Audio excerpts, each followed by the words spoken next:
For too long, women have not been heard or believed. You told the world that time's up on violence.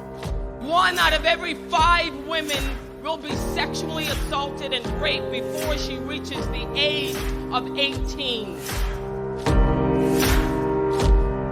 It's 2018 and I've realized that nobody is safe long as she is alive. And every friend that I know has a story like mine. You think that just because I'm a woman, I'm incapable of making my own choices? It doesn't matter what you think. Don't I as a woman deserve to even have an opinion? Don't you? You have no idea what it is to be a woman. So I asked myself, what can I say about being a woman? Hi, my name is DAmini and this is Her. Women have a big impact on our lives, especially as we're growing up. They are our mothers, our grandmothers, our sisters, our aunts, our cousins, our partners, and so on. Women have the power to create nations.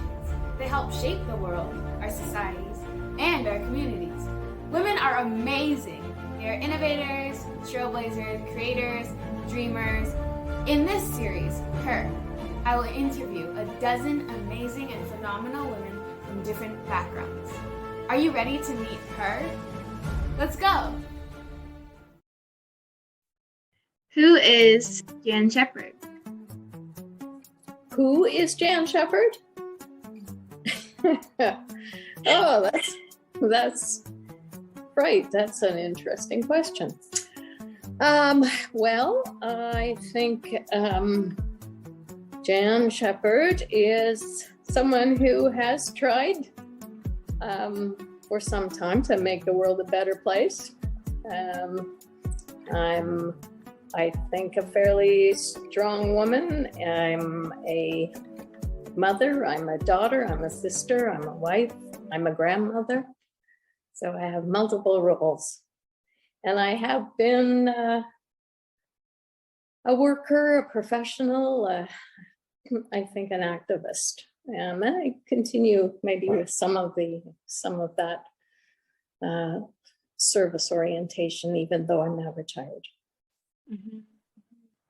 What was it like for you as a little girl growing up? Well, I saw that question on your list, and it pretty well brought a smile to my face. I was very blessed, as you are, with wonderful parents, and I had really quite a happy childhood.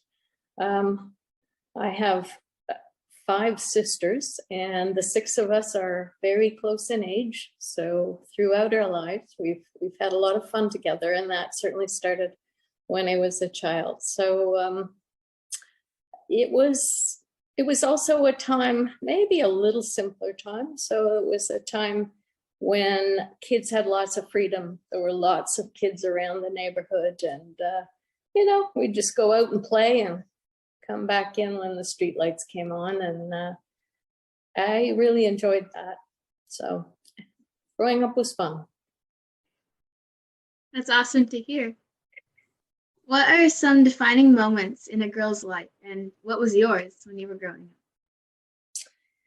Yeah, that's an interesting question, and there are probably many, but one particular time came to my mind when I hear that question. I remember when I was a teenager and I was in school, and my parents really valued education and encouraged us to be very serious about our schoolwork, and I followed their advice, and I worked hard and I tried to do my best.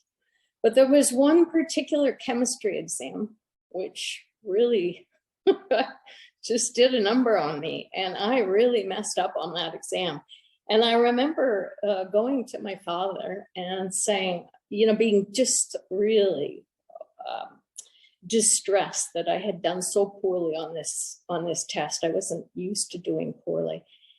And he listened to me, and then he looked at me and he said, well, it's not the most important thing. And I said, well, like, it's school. I'm doing well at school. Isn't that, you've always said that's the most important. That's so important to do well in your education, how well you do. And he went, it is, but it's not the most important thing. And I said, well, what is then? And he said, the most important thing is being a good person. And, that was just a simple little, that whole conversation must have taken less than 5 minutes, but it stayed with me my whole life, because it says to me, yeah, you want to be accomplished, you want to do well, but the fundamental thing is the strength of your character, and that your values are strong and that you are a good and decent person. So that was, I think, one probably of other defining moments for me. That's really important, because I know I tend to sometimes take a lot of the things that my parents give me, the little wisdom nuggets that my parents give me. I tend to take them for granted because I'm all grown now and I want to do things on my own. But yeah, those small things that they say and the small things that we do together are really important. That's great. They are. And sometimes you don't realize until later. Definitely. How have women around you influenced your life? Well, as I mentioned before, I've been really blessed in having in my own family a lot of women who have influenced me a lot. My mom, who still influences me, even though she's 94. I talk to her every day and I listen really carefully to what she has to say, because she comes out with some real pearls of wisdom and very intuitive insights. And when you think of International Women's Day, you think of the sisterhood, and I really literally have grown up with my 5 sisters. And I'm still very close to all of them. And they are really, they're strong, compassionate women, and we are very close. So I've been really blessed in that way. But there have been lots of other women who have become like sisters to me through my work and probably through my work with newcomers and immigrants. I've been able to meet all kinds of women from around the world, and then a number of them have become very good friends. I've always been drawn to friendships with women who have a somewhat different experience to my own. I've found that enlightening for me. I can learn from people who haven't grown up in the same kind of environment that I have, or had they had the same cultural background. And so I've been lucky in having a real diverse group of friends. And I've been fortunate also with some of the women that I've worked with. So how do you think that the view of women has evolved over time?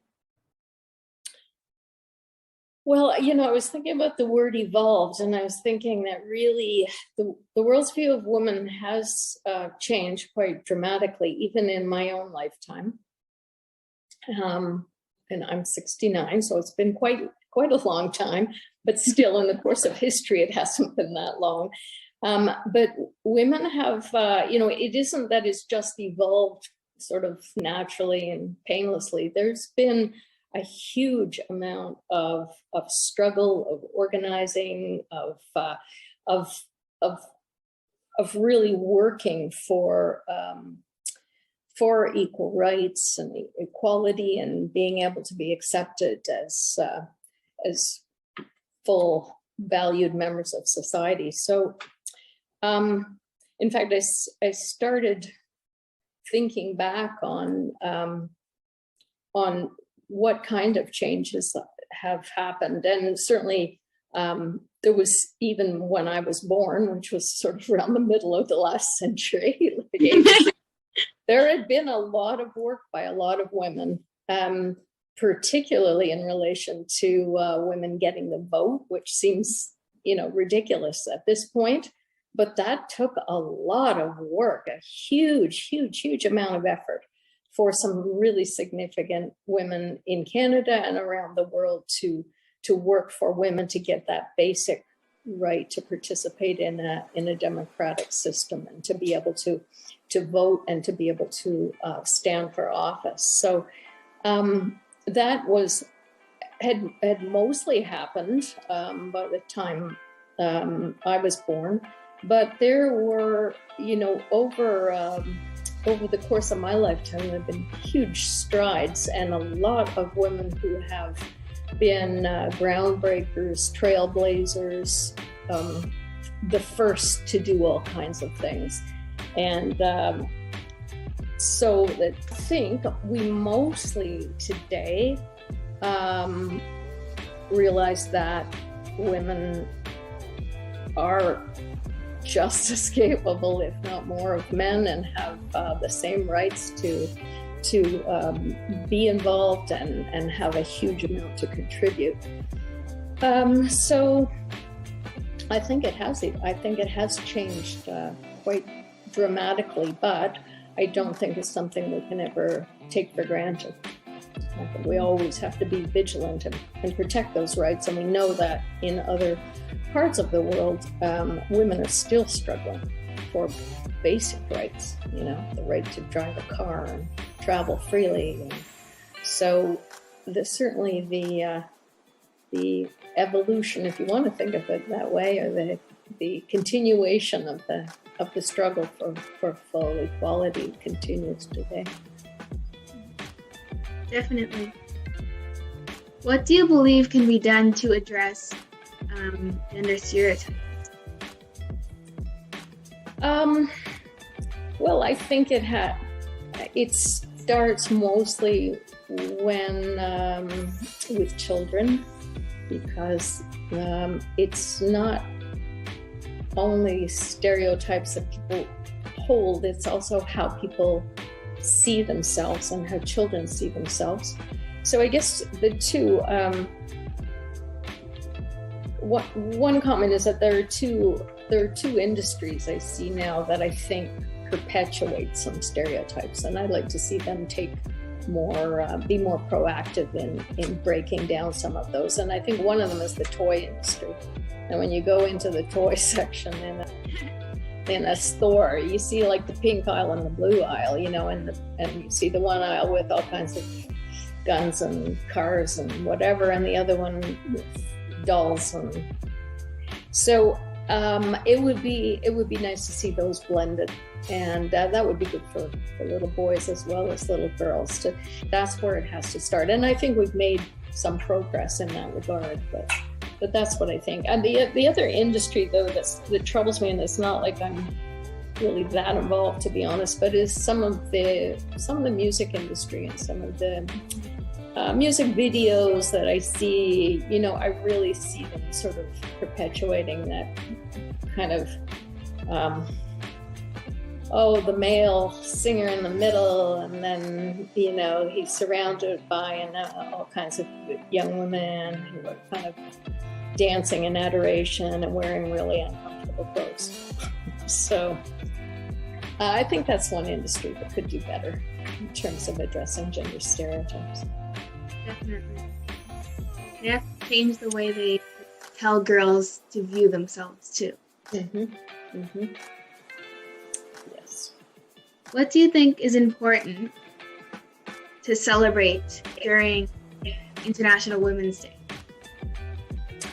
Well, I think it's two things. I think one, it is a celebration. It's a celebration of how far we've come. I think it's a celebration of women who have been trailblazers, and there are a number of those strong women in our own province.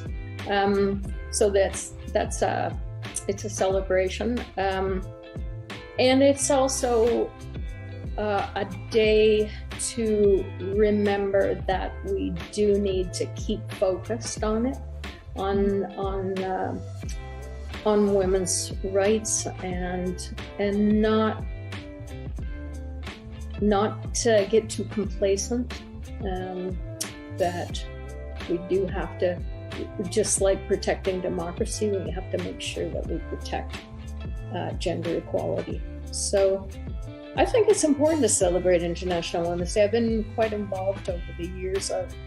Quite a number of years ago, I lived and worked in Toronto, and every year on March 8th, we would take to the streets and have, definitely a peaceful protest, no trucks involved, but we would march through the streets, and there were huge numbers of us, and it felt really good to do that, to kind of encourage each other and to celebrate each other. And one year, when I was working on developing programs to help women, on women's equity programs, we wanted to celebrate International Women's Day in our organization. So we invited Roberta Bondar, the astronaut, to come speak to us. And I think it's a time of celebration and a refocusing and a continued determination to stay at it. What does the 2022 International Women's Day theme, Break the Bias, mean to you?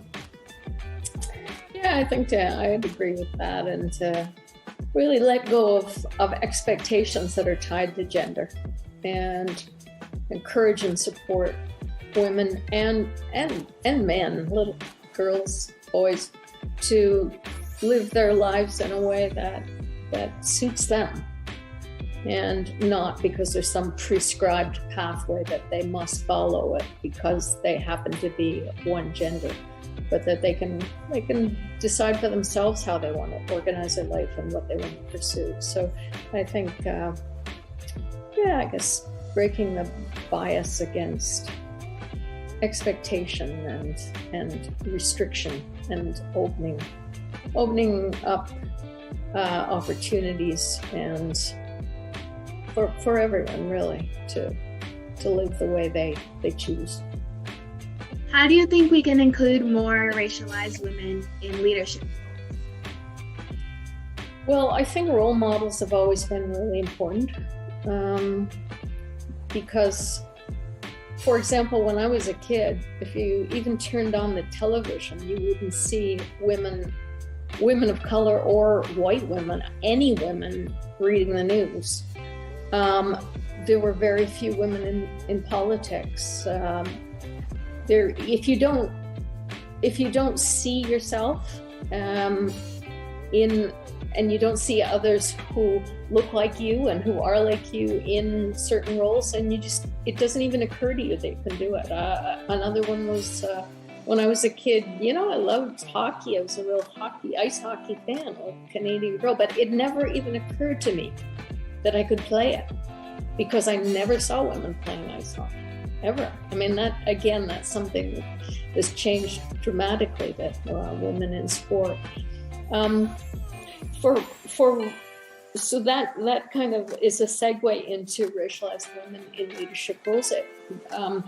There's a lot of pressure on the first women that break those barriers, and they do, and they unfortunately have to take on that role of providing leadership and of mentoring. Well, it's not unfortunately, it's a responsibility, and it's also an honor. So I was thinking about women of color who have broken those barriers. One woman that who's a Nova Scotian and was the first Black woman, not just woman, the first Black mayor in North America, and that was only in 1984, was Doreen Lewis. And I don't know if you've heard of Doreen Lewis, but I crossed paths with her a number of times. She unfortunately died too soon. She was a fantastic woman, amazing. And she was the first Black mayor of Annapolis Royal in Nova Scotia. And then, she went on to play a key leadership role at the Nova Scotia Community College, and lots of us looked to her as a role model and as a mentor. And there are other women, like Rosemary Brown became Canada's first Black female member of provincial legislature. So I think to really recognize and celebrate women who have had the courage and the ability and it takes a lot to be the first. Now, happily, people don't have to be the first anymore because there are so many firsts that have happened.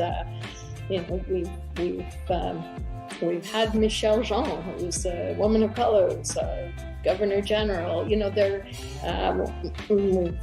had there lots of racialized women doing all kinds of things, but role models are important, and also again how kids are treated, how little girls are treated, just that they are raised and then they understand that I can do whatever I want. Maybe I don't want to be a mayor, but or play soccer. Maybe I want to do something else, start a business, or whatever it happens to be. But there aren't limitations by virtue of your gender or your race. So, yeah, role models, encouragement, and keeping at it, keeping vigilant. Yeah, I feel like representation really allows little girls to dream of possibility for themselves. Yeah, I think mentorship is really important too for women, and perhaps more for racialized women, because there isn't always someone that they've seen going before them. So mentorship in organizations, in schools and organizations, and everywhere really, for those who've gone before to sort of turn around and go, here, how can I help you? How can I support you to go as far as you want to go? And so I think mentoring is really important. Sometimes I, in the past, have thought about role models, mentors, and also buddies, because, it can get lonely sometimes if you're the only person in a workplace or in an organization or in a community or whatever, who looks like you or who has the same background as you do. So having a buddy can really help, no matter what it is. I just thought of another woman. She wasn't a woman of color, but her name was Ruth Goldblum, and she was, for me, one of my struggles has always been that I'm very petite. So I'm a very short woman. So she and I would, whenever we saw each other, and she was like enormously accomplished woman in Nova Scotia, but whenever we saw each other, we'd go, oh great, the Short Women Club. So having buddies, having mentors, having role models, I think are all important for all of us. What advice do you have for the next generation of women? What advice do you have for her? Well, apart from the kinds of things that I've said, not get complacent, not take things for granted, to always be vigilant. I'd also say do the kinds of things that you're doing, which is engage. Engage with your community, engage at your school. You've obviously found your voice and are using it really effectively. But I'd also think, I guess more generally, be healthy, be active, get outside, have fun, get off the screen, look for some adventure, and don't be afraid to take a few risks. And I guess particularly for girls, and probably for preteen or teen girls, don't worry about being popular all the time. Don't worry about always having everybody liking you, and literally sometimes. Because if you stop for a minute and look around you, you'll see friends and you'll see family who really love you. And that's a whole lot more important.